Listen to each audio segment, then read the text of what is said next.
आज हम एक ऐसी कहानी की बात करेंगे जो बताती है कि कैसे एक छोटा सा झूठ, सिर्फ एक झूठ, किसी की पूरी दुनिया उजाड़ सकता है। ये कहानी है भैरव नाम के एक लकड़हारे की, जिसका एक फैसला उसे लालच, प्यार और आखिर में एक भयानक अंजाम के रास्ते पर ले जाता है। तो सवाल यही उठता है कि एक झूठ की असली कीमत होती क्या है? क्या ये किसी को बचा सकता है या फिर ये तबाही के नए दरवाजे खोलता है? यही वो कश्मकश है जिससे हमारे कहानी का किरदार भैरव जूझने वाला है। तो कहानी की शुरुआत होती है भैरव से।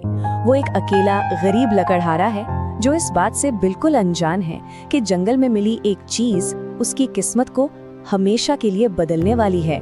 भैरव की दुनिया गरीबी और अकेलेपन के सिवा कुछ नहीं थी, और यही तन्हाई और बेबसी उसे एक ऐसे रास्ते पर ले जाएगी जहां लालच हर सही गलत की सोच पर हावी हो जाता है। और फिर एक रात जंगल में उसे वो दो चीजें एक साथ मिलती हैं जो उसकी जिंदगी बदल सकती थी। एक तरफ एक बेहद खूबसूरत औरत जो शायद उसका अकेलापन दूर कर सकती थी, और दूसरी तरफ सोने से भरा हुआ एक कलश जो उसकी गरीबी मिटा सकता था। सोचिए, प्यार और दौलत एक साथ, इस लालच से बचना कितना मुश्किल रहा होगा। भैरव को तो लगा कि उसकी किस्मत चमक गई है, लेकिन तभी कहानी में एंट्री होती है एक रहस्यमयी तांत्रिक की, और वो एक ऐसी चेतावनी देता है जो सब कुछ बदल देती है। यहीं से कहानी एक बहुत ही डरावना मोड़ लेती है। अब इस चेतावनी को समझने से पहले ये जानना जरूरी है कि आखिर ये यक्षिणी होती कौन है। देखिए, ये सिर्फ कोई खूबसूरत आत्माएं नहीं हैं, ये बहुत शक्तिशाली होती हैं और खतरनाक भी, जैसा कि भैरव को बहुत जल्द पता चलने वाला था। तांत्रिक भैरव के सामने एक ऐसा सच रखता है जो उसके होश उड़ा देता है। वो औरत जिसे भैरव ने प्यार से मोहिनी नाम दिया था और जिसकी याददाश्त जा चुकी थी, वो असल में कोई आम इंसान थी ही नहीं। और यहीं पर कहानी का सबसे बड़ा, सबसे जरूरी नियम सामने आता है। मोहिनी को किसी भी हाल में अपनी परछाई नहीं देखनी है। और वो सोने का कलश, वो सिर्फ सोना नहीं था, वो उसका आईना था, उसकी पहचान थी। एक ऐसा आईना जो अगर सच दिखा दे तो कयामत आ जाएगी। लेकिन प्यार और दौलत के लालच में भैरव ने तांत्रिक की चेतावनी को अनसुना कर दिया। उसने एक ऐसा रास्ता चुना जिसकी बुनियाद ही एक झूठ पर रखी गई थी। उसने उस सोने के कलश पर कीचड़ पोत दिया। ये सिर्फ मिट्टी लगाना नहीं था, ये एक सच को दफनाने जैसा था, एक पहचान को मिटाने जैसा था। भैरव को लगा कि इस कीचड़ के नीचे मोहिनी का अतीत हमेशा के लिए दब जाएगा। और फिर वक्त बीतता गया। 1 साल, 2 साल, 7 साल गुजर गए। भैरव और मोहिनी की एक बेटी हुई जिसका नाम उन्होंने छाया रखा। भैरव को लगा अब सब ठीक है, खतरा टल चुका है।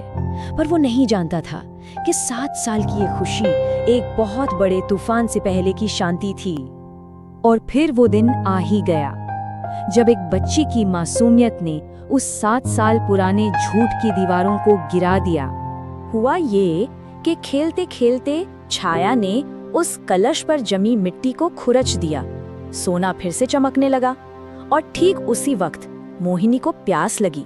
उसने पानी पीने के लिए जैसे ही उस चमकते हुए कलश को उठाया, उसकी नजर अपनी परछाई पर पड़ गई। और बस एक ही पल में सब कुछ बदल गया। वो मोहिनी जो एक भूली भाली पत्नी और माँ थी, वो गायब हो गई। उसकी जगह अब खड़ी थी विशालाक्षी, यक्षिणियों की रानी, जिससे अपना सब कुछ याद आ गया था, अपना अतीत, अपनी शक्तियां और भैरव का वो 7 साल पुराना धोखा। गुस्से में विशालाक्षी अपनी बेटी छाया को लेकर यक्षिणी लोक चली जाती है, और अब भैरव को अपने झूठ के सबसे भयानक अंजाम का सामना करने के लिए उसके पीछे जाना पड़ता है। यक्षिणी लोक पहुंचकर भैरव को एक और डरावनी सच्चाई पता चलती है। छाया ने वहां का जादुई खाना खा लिया है, और इसका मतलब सिर्फ एक था कि अब वो इंसानों की दुनिया में पूरी तरह वापस नहीं लौट सकती। और तब विशालाक्षी भैरव के सामने एक ऐसा चुनाव रखती है जो किसी भी पिता के लिए नर्क से कम नहीं होगा। पहला रास्ता, वो छाया को अपने साथ घर ले जाए, लेकिन जैसे ही सूरज उगेगा छाया राख बन जाएगी। या दूसरा रास्ता, वो छाया को हमेशा के लिए यक्षिणी लोक में छोड़ दे, जहाँ वो एक राजकुमारी की तरह जिएगी, पर अपने पिता को हमेशा हमेशा के लिए भूल जाएगी। और यहीं कहानी अपने सबसे दुखद मोड़ पर पहुंचती है। भैरव को अब अपने उस एक झूठ की आखिरी और सबसे बड़ी कीमत चुकानी थी। जाहिर है एक पिता क्या चुनता, अपनी बेटी की जिंदगी बचाने के लिए भैरव उसे हमेशा के लिए खोने के लिए राजी हो गया। लेकिन विशालाक्षी का बदला अभी पूरा नहीं हुआ था। उसने एक आखिरी सबसे क्रूर वार किया। जाने से पहले उसने छाया के जहन से भैरव की हर एक याद मिटा दी। अब बेटी जिंदा तो थी, पर उसे ये तक याद नहीं था कि उसका कोई पिता भी था। तो अंत में भैरव को क्या मिला? वो सोने का कलश, जिस दौलत का उसने सपना देखा था वो अब उसका था। लेकिन इस दौलत की कीमत क्या थी? उसका पूरा परिवार।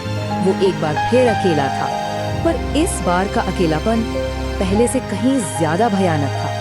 तो ये कहानी हमें एक बहुत मुश्किल सवाल के साथ छोड़ जाती है।